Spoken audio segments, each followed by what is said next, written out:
안녕하세요. 자, 우리 3, 4월 달 핵심 요약 과정 잠깐 강의 계획표 설명해 드릴게요. 인사만 한번 읽어보시고, 교재는 요약집이에요. 요약집. 우리 요약집 다 준비되셨죠? 근데 이제 오늘 수업은 1, 2월 달, 1, 2월 달 기본 이론 마지막 주 수업이자 3, 4월 달 1주차 수업 동시에 이렇게 진행되는 과정이니까 핵심서, 스마트 학교 핵심서로 제가 이제 페이지는 요약집도 페이지를 달아놨어요. 그래서 요약집으로 공부하시는 분은 요약집으로 보셔도 괜찮고 1, 2월 달에 공부 쭉 하셨던 분들은 이 스마트 학교는 핵심서로 공부하셔도 괜찮고 오늘 수업만, 다음 주부터는 요약집 수업 내용으로 계속 진행을 할 거니까.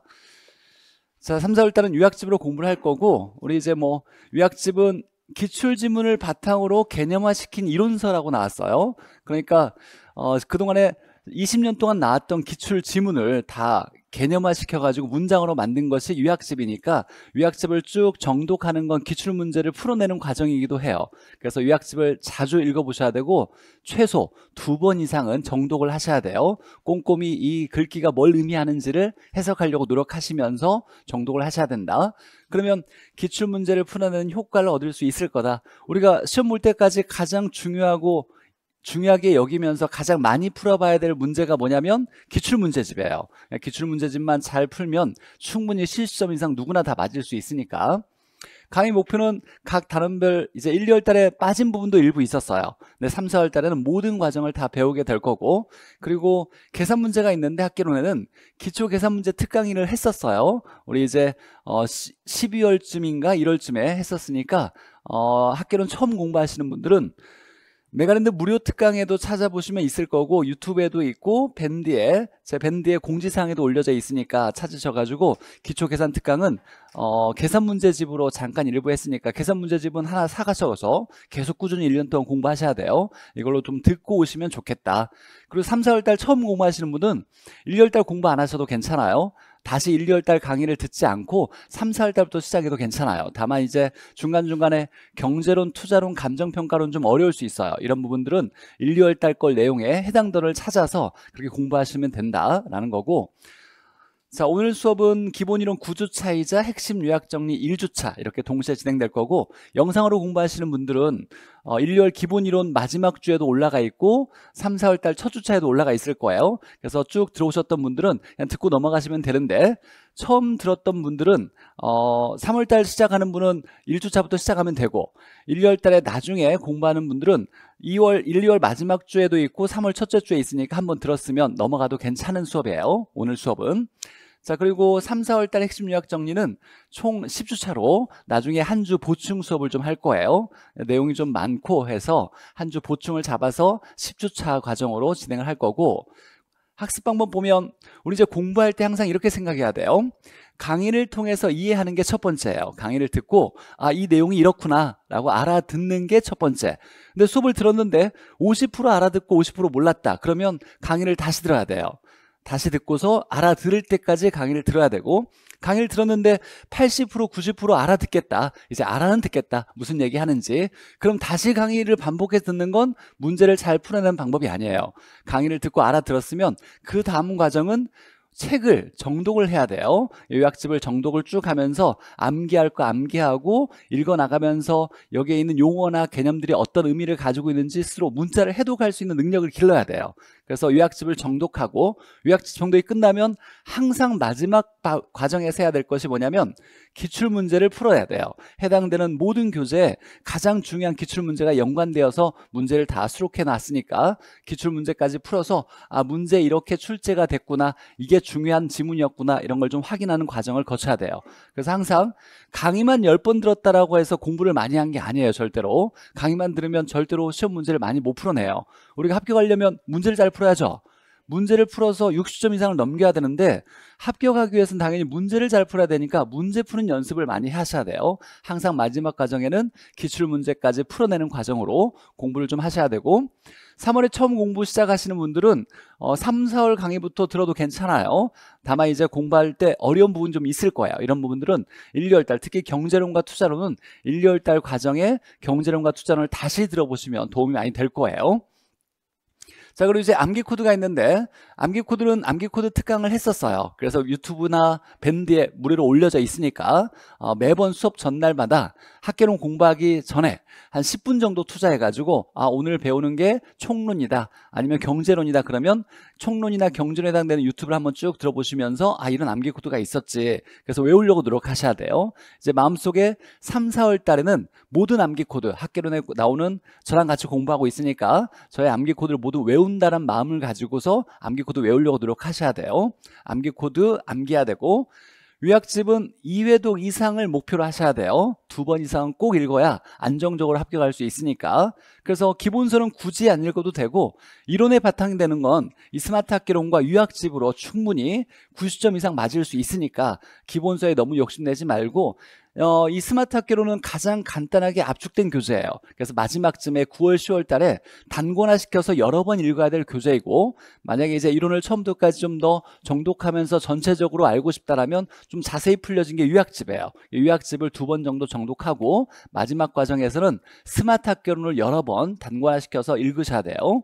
이렇게 기본 이론서는 스마트 학개론과 요약집이라고 생각하시면 되고 자, 처음에 읽을 때는 본문 전체를 정독하고 그 다음에 중요 부분을 체크해서 내가 이해 안 되거나 이거 중요한 것 같다라고 하면 체크를 잘해야 돼요. 공부 잘하는 건 나중에 2번째, 3번째 공부할 때 시간을 줄여서 공부할 수 있어야 돼요. 그럼 처음 공부할 때 그냥 아무거나 다 밑줄 쳐놓고 막 단풍 들듯이 형광펜으로 막 다 칠해놓으면 2번째 볼 때 뭐가 중요한지 어떤 걸 다시 봐야 될지에 대해서 정확히 구분이 안 돼요. 그러니까 처음에는 공부할 때 체크 안 해도 괜찮으니까 좀 꼼꼼히 좀 읽어나가면서 정말로 다시 읽어야 될 거, 이거 중요하다고 생각되는 거, 이건 시험에 나오면 내가 또 틀릴 것 같은 거, 이런 것들을 잘 체크해 놓고 필요한 것만 체크해놔야 2번째 공부할 때 시간을 줄여서 공부할 수가 있어요. 그러니까 처음에 체크 잘 해놓고 날개 부분에 용어하고 핵심 내용, 암기 코드 이런 거 기출지문은 모두 다 100% 다 내 걸로 만들려고 노력하셔야 돼요. 날개.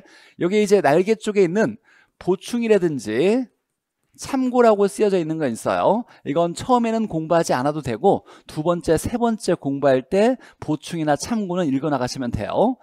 그리고 이제 2번째 공부할 때는 체크된 부분을 중심으로 공부를 쭉 해나가시면 되고 자, 제 밴드가 있어요. 학개론 정서 황재원이라고 치면 밴드가 있어서 가입하셔서 매일 이제 하루 2문제씩 지금 이제 스마트 학개론에 있는 문제를 응용해서 병영된 문제를 계속 하루에 2문제씩 올려드리고 있고 이것도 역시 기출문제예요. 기출문제 나왔던 거 중요 지문들만을 제가 따로 모아가지고 따로 변형된 기출문제니까 하루에 2문제씩 풀어서 아침에 짬 날 때 또는 중간에 짬 날 때 들어가셔서 2문제 쭉 풀어보시고 다 풀어봤던 문제들일 거니까 나중에 이제 심기일전이라고 포인트 특강을 진행할 거예요. 요즘 선생님들이 교재를 다 작업하느라고 바빠서 충분히 시간을 못 내가지고 제가 심기일전 포인트 특강 무료로 제가 토요일 날 오후에 진행할 건데 이걸 좀 못했는데 차차 이제 진행할 거니까 밴드의 공지를 보시면서 포인트 특강도 활용하시면 좋겠다. 자, 그럼 이제 오늘 수업 해보죠. 자, 기본이론 1, 2월 달 9주차 마지막 주 이자 동시에 핵심 요약 1주차. 이건 뭐 12월 달도 공부했던 분이나 3, 4월 달에 처음 공부하는 분이나 처음 공부하는 단원이에요. 감정평가 먼저 오늘 공부를 시작할 거니까 금융론에서 부동산 투자 회사를 마저 못했어요. 근데 이 부분은 시간이 나오면 오늘 하고 못 나오면 3, 4월 달로 넘겨서 그때 잘 해줄 거니까 그리고 공부하지 못했던 7단원이 있는데 개발관리론 걱정하지 않으셔도 괜찮아요. 3, 4월 달 공부할 때 충분히 다 맞을 수 있게 제가 잘 설명해 드릴 거니까 자, 감정평가 보죠. 스마트 학개론 핵심서 128페이지 자, 테마 47의 가치와 가격 이론 한번 보죠. 자, 그리고 PPT를 보면 이렇게 스마트 학개론 페이지가 있고 만약에 스마트 학개론이 없이 3, 4월 달 시작하는 분은 요약집부터 시작할 거예요. 요약집 페이지가 이렇게 있으니까 찾으셔가지고 같은 해당되는 내용 다 동일할 거예요. 다만 이제 내용 자체가 똑같이 여기에 적혀져 있진 않겠지만 찾아가지고 공부하시는 데 무리가 없을 거니까 스마트 학개론과 요약집으로 공부하시면 되고 자, 보죠. 첫 번째 테마 47 가치와 가격 이론. 우리가 이제 감정평가 전에 공부할 때는 부동산 가치와 부동산 가격은 똑같은 말이었어요. 똑같이 봤는데 엄밀히 따지면 가치와 가격은 좀 더 차이가 있다. 개념이 좀 다르다. 이걸 좀 얘기하는 건데 자, 가치 우리가 밸류라고 하는 거예요. 중요한 건데 무조건 외워야 돼요. 가치가 뭐냐라고 했을 때 장래 기대되는 편익을, 이 편익은 금전, 비금전을 모두 포함한 거예요. 물론 금전이 중요하죠. 수익적으로 우리가 돈과 관련되어 있는 수익이 중요한데, 장래 기대되는 편익이나 수익을 언제 가치로? 현재 가치로. 얘가 중요한 거예요. 현재 가치로 되돌리는 것을 당겨오는 걸 환원이라 그래요. 그래서 현재 가치로 당겨온 값을 가치라고 얘기한다. 이걸 다른 말로 뭐라고 할까요? 미래를 현재로 당기는 걸 뭐라고 해요? 할인이라고 하죠. 그래서 할인한 값이라고 해도 괜찮아요. 외워야 돼요. 그래서 가치는 장래 편익을 언제로? 현재 가치로 환원한 값, 이렇게 얘기해요. 그래서 가치는 현재 값이에요. 자, 이게 지금 감정평가 단위인데, 우리 가격이라는 게 있는데, 가격은 어디서 만들어질까요? 가격은 무조건 시장에서 결정되는 거예요. 시장에서 뭘 통해서? 수요와 공급을 통해서 사고 파는고자 하는 거에 의해서 균형이 잡혀진 가격이 있죠. 이 가격이에요. 가격은 시장에서 거래된 금액이에요. 거래된 금액. 그러면 매수자가 지불한 금액을 가격이라고 얘기하는 거예요. 가격은 매수인이 실제 지불한 금액, 지불된 금액을 가격이라 그래요. 그러면 얘가 된이니까 가격이라는 게 딱 등장하려면 이미 거래라는 사건이 일어나야만 가격이 등장하는 거예요. 그러니까 얘는 지불된이니까 과거값이에요. 그래서 보너스 문제로 첫 번째 감정평가의 문제를 낼 때 가장 기본적으로 가치 가격을 묻는다라면 얘가 중요한 거예요. 가치는 현재값이고 가격은 과거값이에요. 그럼 감정평가는 가치를 평가하는 걸까요? 가격을 조사하는 걸까요? 가치를 평가하는 거예요. 그래서 부동산의 가치를 평가해서 그 가치를 금액으로 표시하는 과정을 감정평가라고 얘기하는 거예요. 자, 그러면 가치와 가격 중에 누가 기초이자 근본일까요? 당연히 가치가 기초이자 근본인 거예요. 가치가 평가돼서 이 가치가 인정되는 가치만큼 그 이후에 거래가 일어나면 가격이라는 게 등장하게 되는 거예요. 그래서 내용을 보니까 가치는 가격의 기초이다 라고 나왔어요. 가치는 기초이자 근본이다 라고 얘기하고, 그러면 이제 결국 부동산의 가치가 높게 평가되거나 가치가 높게 인정된다라면 그 이후에 거래라는 사건이 일어날 거예요. 그럼 당연히 가격도 어떻게 거래된다? 높게 거래되겠다라는 거죠. 가치가 높으면 당연히 가격도 높아진다라는 얘기예요. 여기까지 뭐 어렵지 않고. 자, 근데 가치를 보니까 외워야 돼요. 장래 편익을 현재 가치로 환원한 값. 이걸 가치라고 얘기하는데, 그래서 현재 값인데 주관적일 수도 있고 한 시점에 여러 개 존재할 수도 있대요. 주관적일 수도 있고 한 시점에 여러 개 존재할 수도 있더라. 자, 예를 들면 무슨 얘기냐면 우리가 이제 스마트 학개론 핵심서를 공부를 했죠. 자, 이게 정가가 보니까 여기에 12,000원 써져 있어요. 자, 근데 내가 이제 공부를 하면서 필기를 막 했단 말이에요. 그럼 이 필기한 교재를 시장에 내다 팔면 얼마 받을 수 있을까요? 누가 1,000원 주면 사갈까?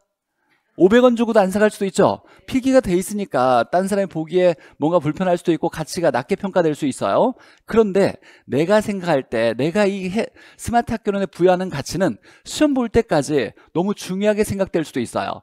정가가 12,000원이지만 야 100만 원 줘도 난 안 팔 거다 이렇게 부여하는 사람도 있겠죠. 다른 사람은 10만 원 주면 팔까? 이렇게 생각하는 사람도 있을 수도 있을 거예요. 어쨌거나 가치는 약간 주관적일 수도 있고 금전을 벗어나서 비금전일 수도 있다는 얘기예요. 그러니까 만족을 주는 정도에 따라서 가치가 다르게 부여될 수 있다는 얘기예요. 자, 그래서 주관적일 수도 있고 여러 개 존재할 수 있는데 다음 페이지에 보면 이렇게 나와 있어요. 가치의 종류라고 해서. 자, 가치의 종류 보니까 시장 가치도 있고 투자 가치 있고 사용 가치 있고 이거 말고도 수십 가지가 있어요. 교환 가치, 담보 가치, 과세 가치, 장부 가치 굉장히 여러 개가 있는데 가장 중요한 세 가지만 뒀는데 시장 가치는 말 그대로 시장에서 형성되는 가치를 얘기해요. 시장에서 형성되는 가치. 투자 가치는 투자자가 부여하는 가치예요. 투자자가 부여하는 가치. 사용 가치는 사용자가 부여하는 가치를 얘기하는 거예요. 사용자가 부여하는 가치. 예를 들면 이런 건물이 하나 있다 보죠. 우리 부동산 학개론이니까 부동산이 있는데 이 부동산이 시장에서 거래가 일어나면서 이 가치가 부여되는 것이 10억 정도의 가치가 부여됐다고 해보죠. 그럼 얘의 시장 가치는 10억 정도예요. 자, 근데 투자 가치는 뭐냐면 이게 시장 가치는 10억인데 투자자가 이걸 보기에 미래에 얘가 개발이 많이 될 것 같아. 그래서 부동산 가치가 더 많이 오를 가능성이 높을 것 같아. 이렇게 생각하는 투자자도 있고, 어떤 투자자는 야, 이 주변에 이제 개발이 더 안 될 것 같아서 가치가 떨어질 거라고 생각하는 사람도 있을 거예요. 그러니까 투자자마다 이 부동산을 볼 때 투자할 만한 가치가 다르게 느껴질 거예요. 그래서 만약에 A라는 투자자가 이 부동산을 봤을 때 야, 얘는 투자할 만한 가치가 지금 시장에서 인정되는 가치는 10억인데 투자할 만한 가치는 13억의 정도의 가치가 있다라고 볼 수도 있어요. 그럴 수도 있죠. 투자자마다 다 부여되는 가치가 다를 거니까. 자, 그러면 이 사람은 투자를 할까요, 안 할까요? 이 사람이 생각하기에 투자할 만한 가치는 13억 정도의 가치가 있는데 시장에서는 10억에 거래될 정도의 가치가 부여되고 있어요. 그럼 투자를 할까요, 안 할까요? 하겠죠, 당연히. 그래서 하나 기억할 거.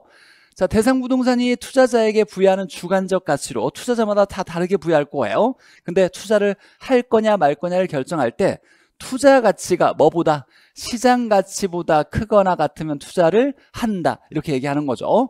우리가 이제 투자를 결정한다라고 했을 때 많이 배웠어요. 투자론에서 수익률로 배웠죠. 기대 수익률과 요구 수익률 중에 누가 크면 투자한다? 기대가 크면 투자한다. 요구는 무조건 작아야 뭔가 일이 벌어진다 그랬어요.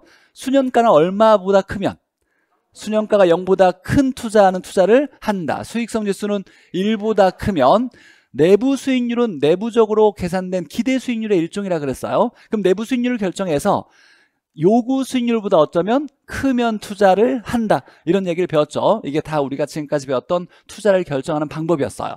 가치로 봤을 때는 투자 가치가 시장 가치보다 클 때 투자를 한다. 자, 사용 가치는 뭐냐면 사용자가 부여하는 가치예요. 사용자가 부여하는 가치. 그러니까 특정한 용도로 사용될 때 가지는 역시 주관적 가치예요.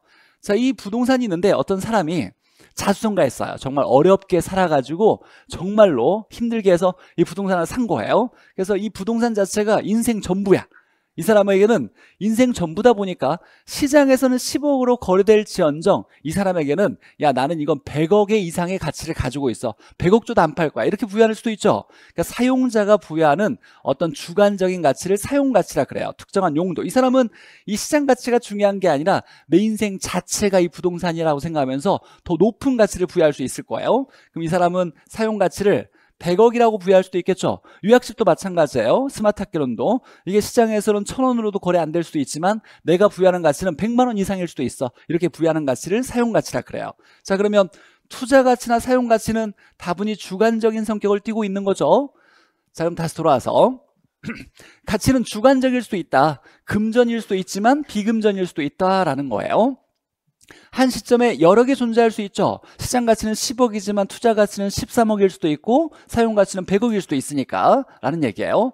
자, 그리고 이제 중요한 건 여기에서 장래라는 말을 절대로 놓으시면 안 돼요. 장래. 우리가 어떤 가치, 부동산의 가치가 높게 평가되려면 과거에 돈을 많이 벌었어야 돼요? 아니면 미래에 많이 돈을 벌 수 있어야 돼요? 미래 돈을 많이 벌 수 있어야 돼요. 과거에 돈을 많이 벌었지만 야, 미래 돈을 하나도 못 벌 것 같아 라고 판단된다면 이 부동산의 가치가 거의 부여되지 않을 거예요. 얘는 과거에 돈을 벌었냐가 중요한 게 아니라 언제나 우리가 부동산의 가치를 얘기할 때는 미래에 대해서 돈을 벌 수 있는 가능성이 충분히 인정돼야만 가치가 높게 평가되는 거예요. 그래서 이 편익은 언제 편익이다? 장래 편익이에요. 이 장래 편익을 언제로? 현재 값으로 당겨 온 값을 가치라고 한다. 가치는 그래서 현재 값, 주관적일 수 있고 한 시점에 여러 개 존재할 수 있더라라는 거고, 우리가 두 개를 공부할 때는 두 개 다 완벽하게 공부하는 게 아니라 하나를 완벽하게 정리한 다음에 이게 정리가 끝나면 얘와 다른 게 얘지라고 해석할 수 있어야 돼요. 가격은 지불된, 거래된 금액이고, 자, 된이니까 과거값이고 시장에서 어떤 사건에 의해서 결정됐어요. 실제 사건이죠. 거래라는 수요 공급에 의해서 거래라는 사건이 일어났어요.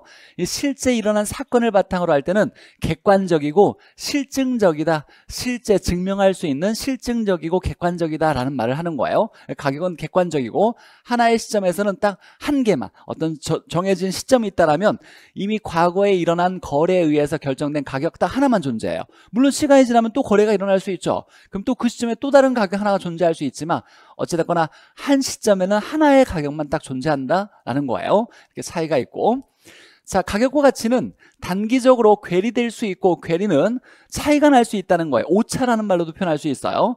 자, 이렇게 단기적으로 차이가 날 수 있는 건 뭐 때문일까요? 부동산의 가장 큰 단점으로 작용하는 게 있어요. 현금화가 쉽다, 어렵다? 어렵다. 이 부동산은 10억이라는 가치가 있지만 내가 급하게 현금화하는 과정에서는 부동산은 현금화하기가 어렵죠. 이걸 다른 말로 우리가 좀 학문적으로 얘기할 때 유동성이 작다 이렇게 얘기하죠. 유동성 위험이 크다. 현금화할 때 손해볼 수 있는 손실 가능성이 있다 그랬어요. 자, 그러다 보니까 가치는 10억이지만 내가 급하게 현금이 필요해. 그러면 거래가 일어날 때 급매로 일어날 수 있잖아요. 9억이라는 가격으로 거래가 일어날 수도 있다는 얘기예요. 근데 장기적으로라는 말은 이제 충분한 시간이 있어서 충분한 시간 동안에 정상적인 거래가 일어난다라면 이라는 의미예요. 정상적인 거래가 일어난다면 가격과 가치는 어떻게 될까요? 일치하는 경향이 나타나겠죠. 결국 그래서 장기적으로는 가격과 가치는 일치하는 경향이 있으니까 우리 전에 봤을 때 부동산의 가격은 부동산의 가치와 똑같다고 봐도 괜찮았던 거예요. 원래 같이 봐도 괜찮았지만 엄밀히 따지면 단기적으로는 차이가 날 수가 있더라라는 거예요. 가격과 가치는 엄밀히 따지면 이렇게 차이가 있지만 장기적으로 일치하는 경향이 있다 보니까 야, 부동산 가치나 부동산 가격은 똑같이 봐도 무방해라고 해서 우리가 그동안 공부해왔던 거예요. 자, 3번에는 속임수예요.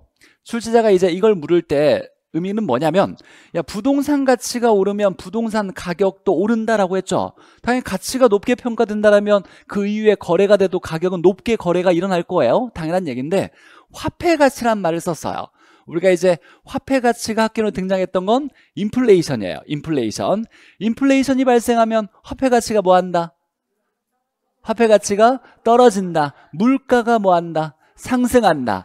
물가 상승하는 만큼 화폐 가치가 떨어지는 거예요. 물가가 10% 오르면 화폐 가치가 떨어지는 거죠. 10%. 이런 걸 인플레이션 현상이라 그랬어요. 자, 그러면 인플레이션에서 우리가 배웠듯이 화폐 가치와 물가는 무슨 관계? 반비례 관계예요. 화폐 가치 떨어지면 물가는 오르고 화폐 가치 오르면 물가는 내려가는 거예요. 물건의 가격을 줄여서 물가라고 하죠. 자, 그래서 여기에 화폐 가치가 오르면이라고 나왔어요. 그러면 부동산 가격은 물가를 얘기하는 거예요. 물건의 가격은 뭐 한다? 떨어진다라고 봐야 돼요. 자, 그러니까 얘와 주의해야 돼요. 부동산 가치가 오르면 부동산의 가격이 오르는 거지만 화폐 가치가 오르면 부동산 가격은 떨어진다라고 해야 돼요. 화폐 가치가 나오면 뭘 떠올려야 돼요? 인플레이션을 딱 떠올리면서 화폐 가치와 물가는 무슨 관계? 반비례 관계. 화폐 가치 떨어질 때 물가가 오르니까 이렇게 해석해야 돼요. 이건 출제자가 먼 옛날에 15년 전에 이렇게 속임수로 냈던 지문 중에 하나예요. 자, 그래서 가치와 가격은 엄밀히 얘기하면 좀 다르다를 본 거고, 자, 그러면 가치가 이제 여러 종류가 있다 그랬어요. 우리는 3개만 배웠지만 이거 말고도 담보가치, 과세가치, 장부가치 뭐 여러 가지가 있어요. 자, 그러면 우리가 감정평가는 가치를 평가하는 거지 가격을 조사하는 게 아니죠. 그럼 가치를 평가할 건데 어떤 가치를 평가할 거냐? 야, 투자 가치를 평가할 거냐, 사용 가치를 평가할 거냐, 여러 가지가 이 중에 어떤 거 하나를 기준을 잡아놔야 돼요. 그래서 감정평가에 관한 규칙, 법령이 있는데 거기에 딱 이렇게 명시되어 있어요.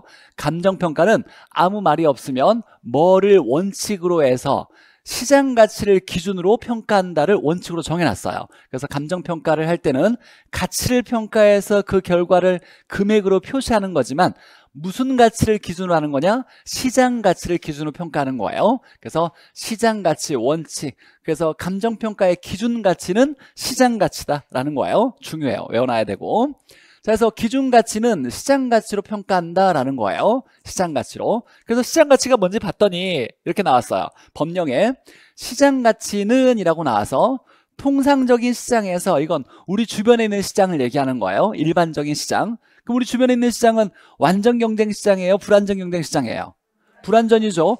여기에 특별한 조건이 있는 게 아니에요. 우리 주변에 있는 그냥 부동산 시장을 얘기하는 거예요. 완전 경쟁 시장이라고 조건을 이상적으로 만든 게 아니라 우리 주변에 있는 일반적인 시장에서 충분한 시간 동안에 공개된 다음에 누구나 알 수 있도록 충분히 정보가 공개된 다음에 정통한 당사자, 이걸 좀 주의해야 되는데 전문가가 아니라 잘 알고 있는 이란 뜻이에요. 정통한이라는 건 부동산을 어느 정도 알고 있는 당사자가 누가 때려서가 아니라 자발적으로 거래하려고 할 때 거래 가능성이 높은 금액을 얘기한다라고 이렇게 정의했어요. 쉽게 얘기하면 일반적인 시장에서 정상적인 거래 가능성이 높은 금액, 시장에서 얼마의 가격으로 거래를 하겠냐, 거래할 가능성이 높은 금액을 시장 가치라고 하는 거예요. 그러니까 쉽게 얘기하면 시장에서 인정되는 가치를 얘기하는 거예요. 근데 이제 시장에서 어떤 거래를 할 때 가능성이 높은 금액이냐라고 구체적으로 구분해 놓은 것이 통상적인 시장에서 충분한 시간 동안에 정통한 당사자, 그러니까 아무것도 모르는 초등학생들이 거래한 건 이런 건 제외한다는 거예요. 부동산을 어느 정도 알고 있는 사람이, 누가 강박에 의해서 거래한 것이 아니라 자발적으로 신중하게 거래가 일어났을 때 거래 가능성이 높은 금액, 거래가 일어날 가능성이 높은 금액을 시장 가치라고 한다. 시장에서 형성되는 금액을 얘기하는 거예요. 자, 이때 하나 외울 거, 시장 가치에서 우리 시험 문제 틀리게 낸 거 이거예요. 여기에 한정된 시장에서 또는 완전 경쟁 시장에서 이런 말 나오면 안 돼요. 그러니까 시장 가치는 무슨 시장에서? 통상적인 시장에서 라는 말이 나와야 돼요. 시장 가치는 여기에 통상적인 시장에서 부여되는 가치, 정상적인 거래 가능성이 높은 가치라고 생각해야 돼요. 그래서 암기할 때 시장통 이렇게 기억해놔야 돼요. 시장통, 이렇게 시장통, 시장 가치 나오면 통상적인이라는 말이 나와야 돼요. 아직 우리 시험에서는 안 나왔지만 모의고사에서는 제법 등장해요. 여기에 전문가가 아니죠. 전문가가 아니라 잘 알고 있는 이란 뜻의 정통한 당사자라고 나와야 돼요. 전문가만이 거래한 이런 거래 가능성이 높은 금액이 아니라 잘 알고 있는 당사자끼리 정통한이란 말로 쓴다라는 거. 자, 그런데 시장 가치로 이렇게 감정평가 규칙의 원칙을 정해놨어요. 그럼 무조건 원칙대로만 할까요? 그렇지 않지. 예를 들면 감정평가사에게 어떤 의뢰인이 가서 감정평가를 의뢰했어요. 근데 이 의뢰인은 뭐가 필요했냐면 이제 은행에 가서 부동산을 담보대출로 대출을 받으려고 해요. 근데 은행에서 보니까 야, 이 부동산에 담보로 인정해줄 만한 가치가 얼마인지를 감정평가 받아와라 라고 했어요. 그럼 이제 의뢰인이 감정평가를 요구하겠죠. 그럼 시장 가치를 평가해야 돼요? 담보 가치를 평가해야 돼요? 담보 가치를 평가해야 돼요. 시장에서 거래 가능성이 높은 게 아니라 야, 담보로 인정될 만한 가치는 또 어떻게 다르게 평가될 수 있을 거 아니에요? 자, 그러니까 언제나 시장 가치로만 평가하는 거 아니에요. 그럴 만한 이유가 있으면 다른 가치로도 평가할 수가 있다, 이렇게 규정돼 있어요. 그럼 그럴 만한 이유가 뭐냐면 법령에 다른 규정이 있을 때, 법령에 이렇게 해라, 야, 이럴 경우는 이런 가치를 평가해야 돼 라고 법에 규정돼 있으면 당연히 멋대로 해야 돼요. 법대로 해야지. 우리는 법을 배우는 거니까. 그러니까 법에 규정이 있으면 당연히 법대로 하는 거예요. 시장 가치가 아니라 야, 이럴 경우에는 이런 가치로 평가해야 돼 라고 법에 규정이 딱 있다라면 당연히 법대로 해야 되고, 의뢰인이 요청했어요. 돈 내는 의뢰인이 담보가치 평가하는 게 목적이었다면 담보가치를 평가해야지 시장가치 평가할 이유가 없을 거예요. 자, 그리고 사회통념상 필요하다고 인정되는 경우, 누구나 보기에 야, 이때는 이런 가치를 평가해야지라고 인정할 만한 경우가 있다라면, 이럴 때라면 세 가지도 무조건 외워야 돼요. 첫 번째, 법령에 규정이 있거나 의뢰인 요청이 있거나 사회통념상 필요하다고 인정되는 경우는 시장가치예요? 시장가치 외의 가치예요? 시장가치 외의 가치예요. 아무 말이 없으면 시장가치로 평가해야 되는데, 야, 이런 말이 있다라면 그럴 만한 다른 이유가 있다는 얘기예요. 그러면 뭘로 평가한다? 시장가치 외의 가치로 평가한다라는 거예요. 그래서 무조건 시장가치가 아니라 그럴 만한 이유가 있으면 시장가치 외의 가치로 평가한다. 자, 그러면 이제 보죠. 시장가치가 아니라 시장가치 외의 가치로 평가했어요. 그러면 법에 어긋났는지를 따져봐야 돼요? 안 따져봐야 돼요? 따져봐야지, 당연히. 그래서 적법성을 검토하여야 한다, 이렇게 나왔어요.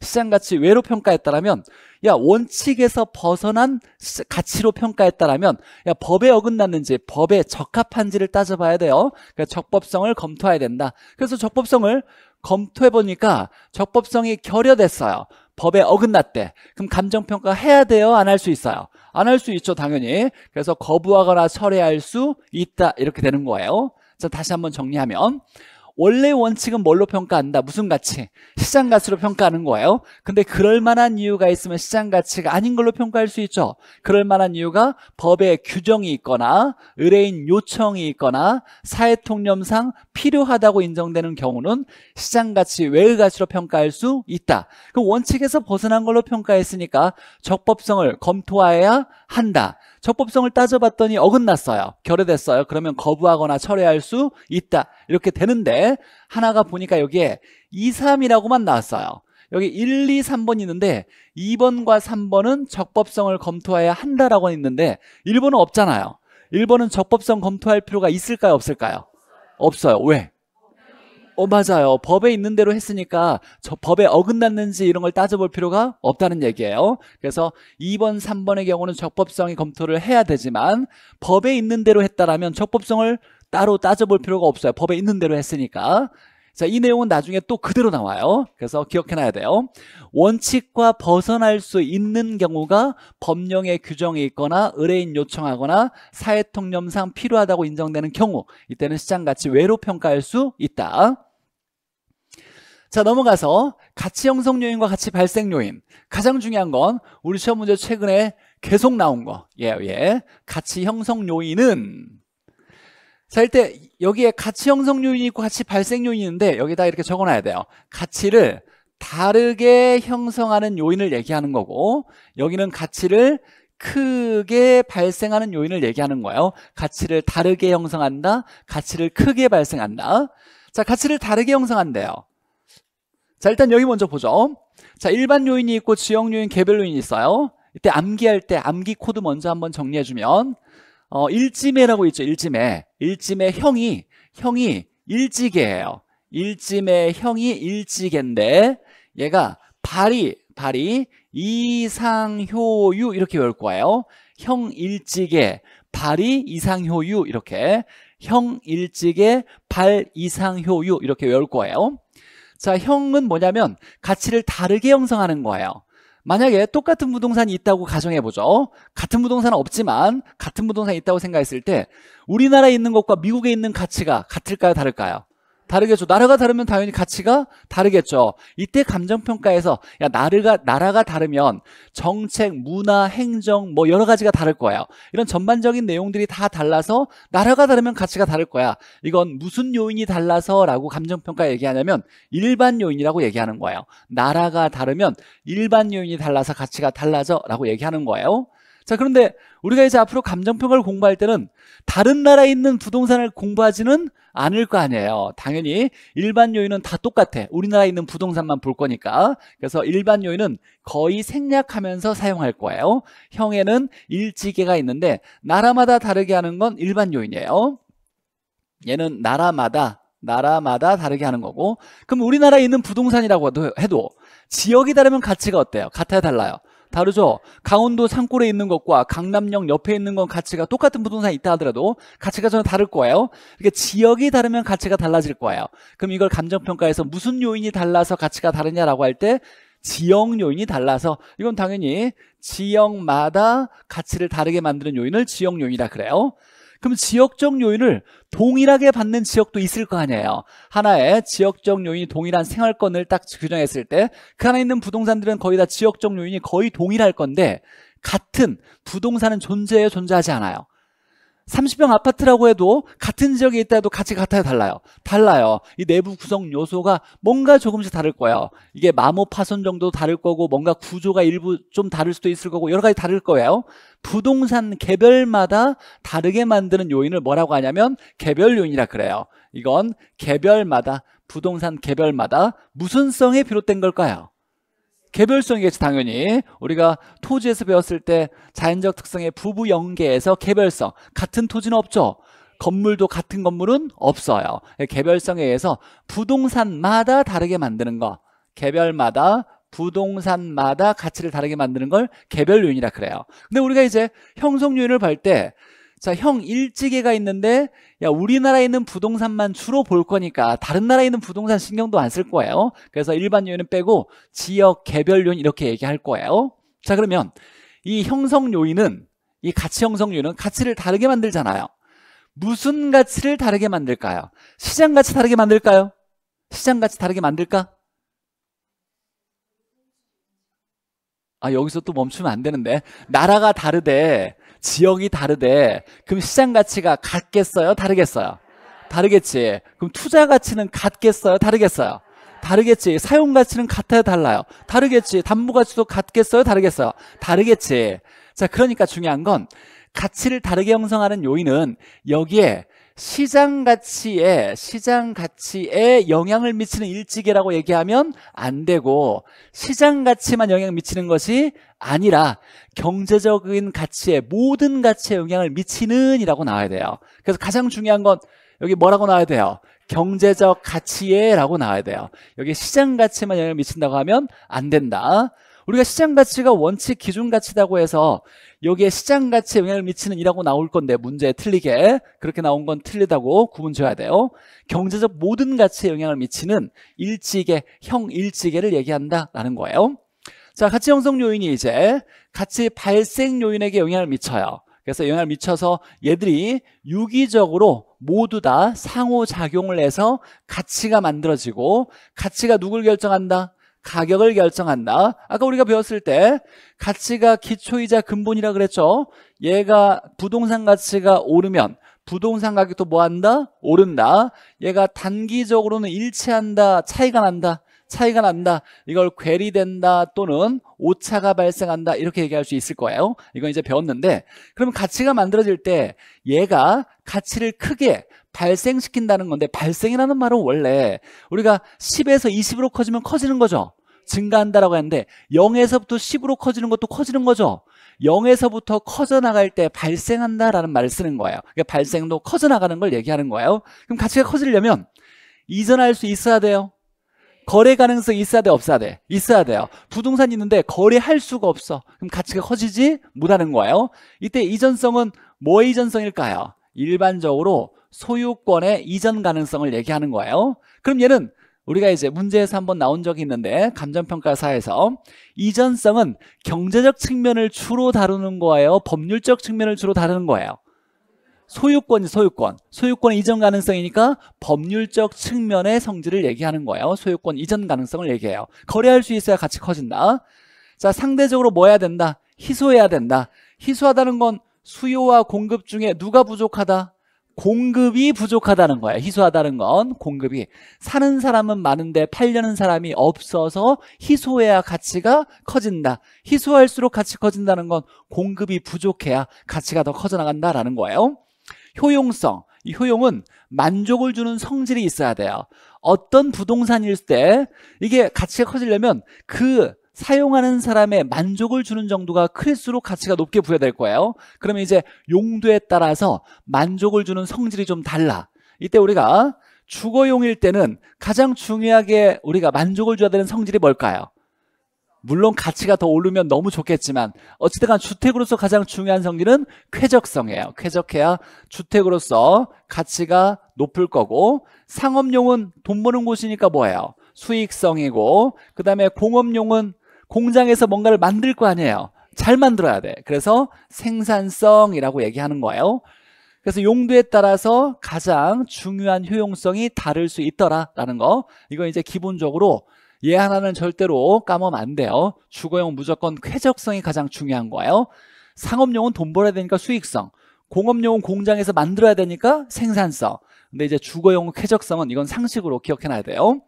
유효 수요, 능력을 갖춘 것을 유효라 그래요. 구매력을 갖추고서 살려는 사람이 있어야 가치가 커지겠죠. 당연히 아무도 안 살려고 하면 가치가 커지지 않을 거예요. 그래서 이 네 가지가 가치를 크게 만드는 성질 네 가지, 이걸 가치 발생 요인이라 그래요.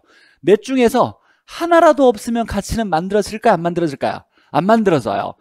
다 있는데 이전할 수만 없어. 그럼 가치 안 만들어져요. 다 있는데 희소성이 없어. 공기 중요해요. 산소, 공기 없으면 죽죠. 근데 가치가 부여돼, 안 부여돼요? 가치가 부여돼, 안 부여돼? 지금 우리가 공기 가치가 얼마다 이렇게 얘기해야 안 해요? 너무 흔해서 그래. 모든 지구 주변에 다 공기가 존재하기 때문에 희소성이 없기 때문에 너무 중요하지만 가치가 부여되지 않는 거예요. 그래서 다 있지만 이 하나라도 없으면 가치가 부여되지 않아요. 네 개가 서로 유기적으로 작동해서 뭘 만든다? 가치를 만든다. 가치가 가격을 결정한다. 이렇게 얘기하는 거예요.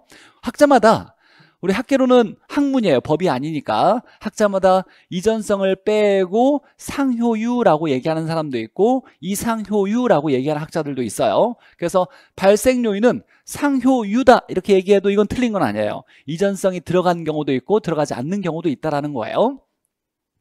자, 그러면 누가 누구에게 영향을 미치냐라고 했을 때 형이 발에게 영향을 미쳐서 발이 유기적으로 작용해서 뭘 만들고 가치를 만들고 가치가 가격을 결정한다. 이렇게 배운 거예요.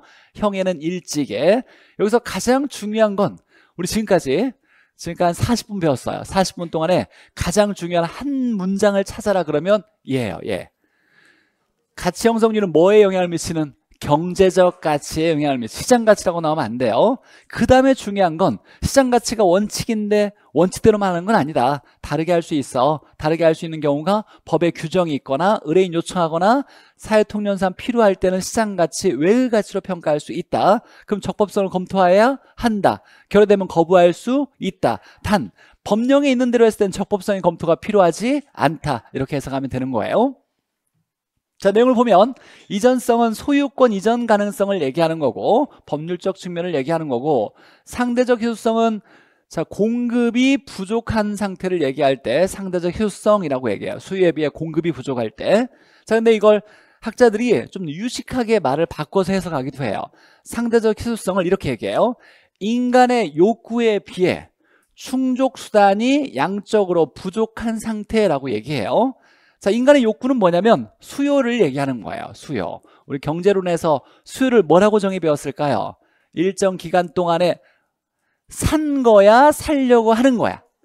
살려고 하는 마음을 수요, 살려고 하는 최대량을 수요량, 이렇게 얘기했어요. 그러니까 수요란 자체의 정의는 일정 기간 동안에 구매 능력을 갖춘 사람이 사고자 하는 마음, 욕구를 수요라 그래요. 그래서 여기서 인간의 욕구는 뭘 얘기하냐면 수요를 얘기하는 거예요. 수요에 비해 이걸 사고자 할 때 충족시켜주는 게 뭐예요? 파는 걸 얘기하는 거죠. 그러니까 충족하는 수단은 뭘 얘기한다? 공급을 얘기하는 거예요. 그래서 수요에 비해 뭐가? 공급이 부족한 상태를 이걸 상대적 희소성이라고 얘기하는 거예요. 그래서 우리 시험 문제 지문에 나올 때는 공급이 수요에 비해 상대적으로 부족한 걸 얘기하지만 좀 어렵게 출제될 때는 이 문장으로 나와요. 인간의 욕구에 비해 충족 수단이 부족한 상태, 이걸 상대적 희소성이라고 얘기하고, 효용성은 우리가 효용은 만족을 주는 정도를 얘기하는 거죠. 만족시켜 줄 수 있는 재화의 능력을 우리가 효용성, 만족 주는 정도의 능력을 효용성이라고 했을 때